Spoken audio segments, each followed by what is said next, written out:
Hey the internet, it's me Trey back on the porch. I know it's been a minute, but damn, I just been busier than Donald Trump at a fuck shit up conference, so I apologize.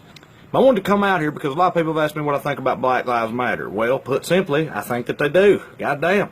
And further, I think that responding to that sentiment with all lives matter would be sort of like telling Susan G. Komen to chill it with all the pink shit on account of all cancer sucks. That last part's true, but it ain't really the fucking point. But a lot of other people have talked about those things a lot better than I can. I want to do what I do and address my people for a minute. Because, see, this has been framed largely as being Black Lives Matter versus the police.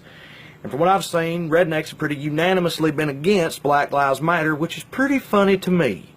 Rednecks, help me out here. When did we start liking cops? I must have missed the memo on that one, boys. Yeah, for those of you who don't know, rednecks and the police are natural enemies and pretty much always have been. You ever seen the show Cops?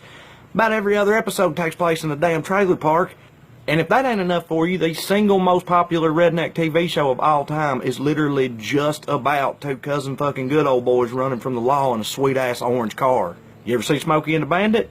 The hero ain't fucking Smokey. It's sort of a whole thing with us. I've been surrounded by rednecks my whole life. I have never once seen them react positively to a sudden police presence. Though, to be fair, it's sort of hard to stay positive when you think your midget mud wrestling tournament's about to get shut down. Dirty little titties, skew! See, that's the thing.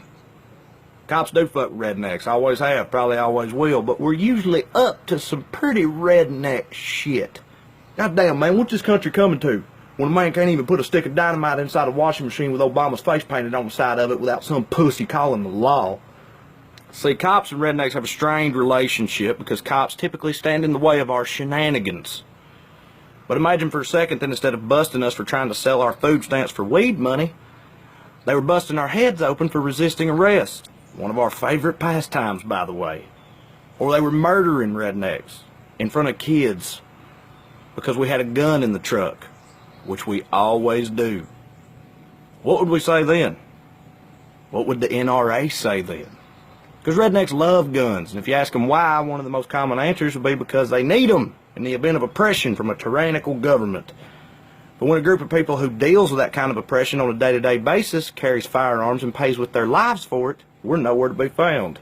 Not advocating violence against police officers, the assholes who did that are deeply disturbed outliers who don't represent the movement. My point is, I would have hoped that rednecks of all people could have empathized with this whole thing. But we don't. And I wonder why. Just kidding. I don't wonder. Nobody does. Because everybody knows the reason. And that's sort of the whole problem. I'll see y'all next time.